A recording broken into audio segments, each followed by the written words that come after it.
Okay, so the agenda of this meeting is basically uh, how we are going to configure. If you purchase the invoicing feature from of our sales, first what we have to do is we have to create a API user that has to be created at the government portal.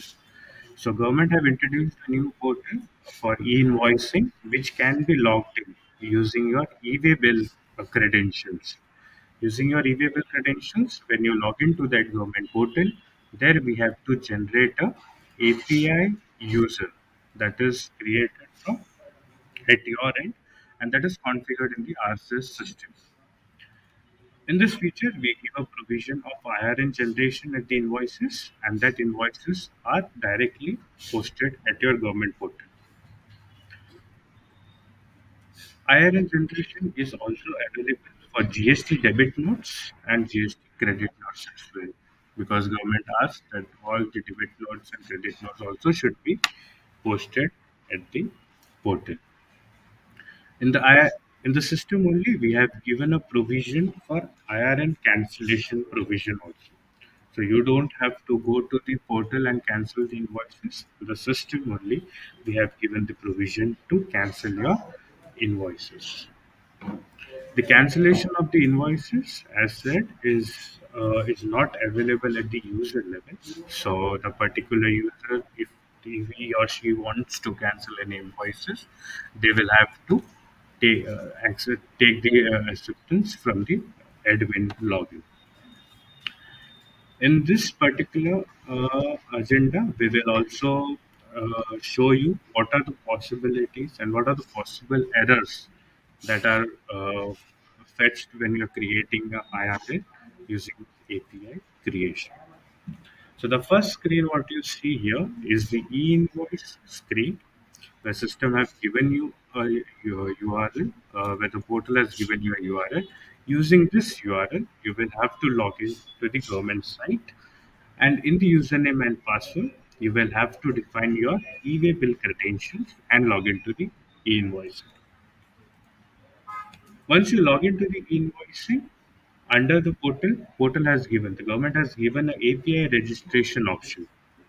So in the API registration option, they will have to create a API user. That is create API as shown in the.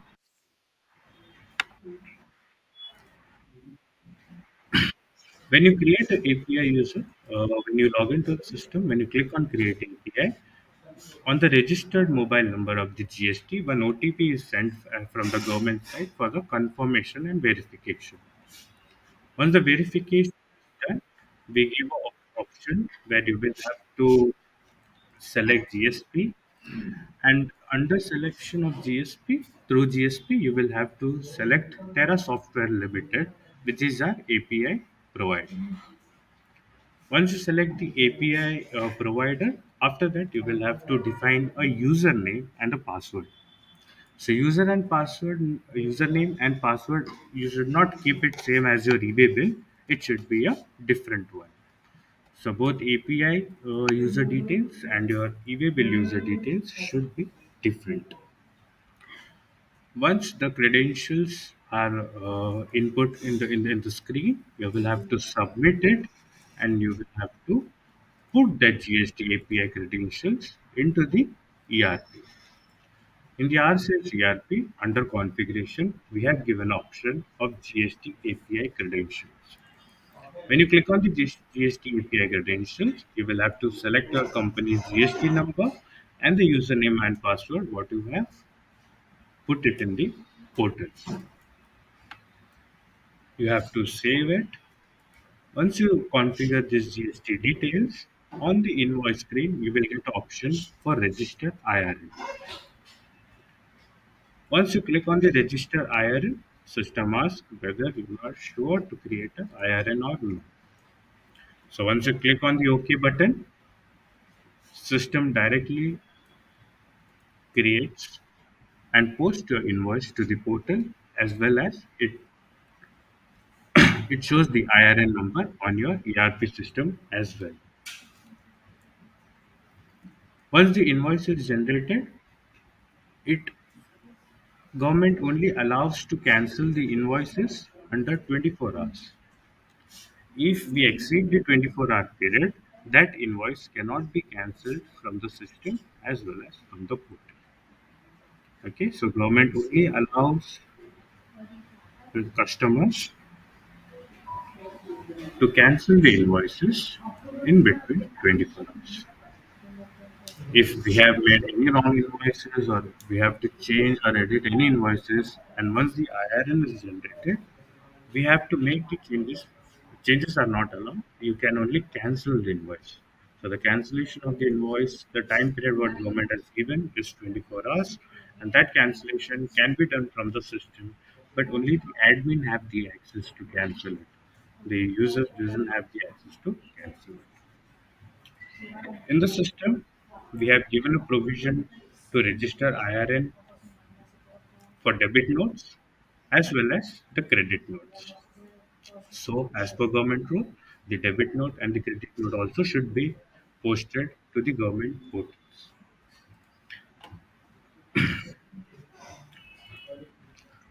So, as you can see on the screen, once the invoice is generated and the IRN is generated, the cancel IRN button is shown, and this can be only accessible to the admin user. The normal users cannot cancel or do any other activity after creation of IRN. When you cancel the IRN, system asks for a reason behind what is the reason behind canceling a IRN or canceling a invoice.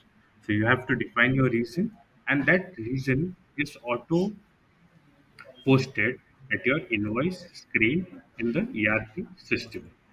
So once if you have made a wrong invoice, you don't have to go to the portal and cancel the invoice. You will have to cancel the invoice from the system only, and only the admin have the access to cancel it. Clear? Next, what are the possibilities of error that is generated while creating IRN? This is the standard regular errors what we have experienced to the past. So we have mentioned it. So first possibility of error would be there should not be any space at the start or end of the customer, the name, and the location master. So if you're defining any customer, there should be no space at the start of the character and at the end of the character of the customer name. The HSN and the duties should be valid as per the government law. So the HSN what we're defining against the item, it has to be again of the government. Okay, and that product should be coming under a particular HSN that has been assigned as per the government law. In the customer master, the third point is the valid PIN code has to be there in the customer and the customer location master. So, if we have selected, for example, Maharashtra or Mumbai, any location, so the exact the city what we have selected, the pin code should be as per the same as per the city what is selected. If the pin is mismatched, then the system and the government portal will give you error before generating IRE. The fourth point, what we have to take under is the address. So as per the government rule, the first and the second line of the address should be minimum of 3 characters and the maximum of 100 characters. It should not increase more than 100 and it should not be less than 3 characters. So the customer master and the customer location address what we have put, it should be minimum of 3 characters and the maximum of 100 characters. Point number five, if still the errors shows up, that is basically you have made changes in your customer as well as the customer location, but the order is already generated with the previous data what we had in the customer and the customer location. So the sales order consignee address you will have to update it. So every time, so it's better that we update all the details previously only, so that error doesn't come up. If the error comes up after updation also, we will have to amend the sales order, consign the details, and update it as per the new rules. These are the five standard errors that are popped up on the screen while creating a IRA. So this is how, if any of the errors are shown in the system, this is how it would look like. Okay. If you're creating the IRN for the first time on the first August, and if you come up with any of these errors, please don't panic. Okay, my support team is always available. You can contact them, and we'll guide you for the best. Okay, thank you. So this is the basic. I'll just give you an overview about the pricing of this feature. So the e-invoice and the e-way bill. So e-way bill also generated at the same screen with the e-invoicing. So after e-invoice is generated, we give a pop-up whether you have to generate a e-way bill, yes or no. So this feature cost you around to 12,500, and from the next year, 7,500 would be a AMC charges, which would be a recurring every year. In this 7,500, the breakup is 5,000 for the e-invoicing and 2,500 for your e-way bill. So this is the pricing. If you have any queries related to the pricing, and if you want this feature configured at your end, you can call our support, or you can put a service, or you can directly email to us. I'll put my sales email ID on the below comments, so you can directly email them for the feature. Most recommended is you can put a service if you need any of the features. Cool. So this was the workshop what we wanted to convey to you, as we wanted you to be well prepared before 1st August. We hope this was a informative session for you. If you have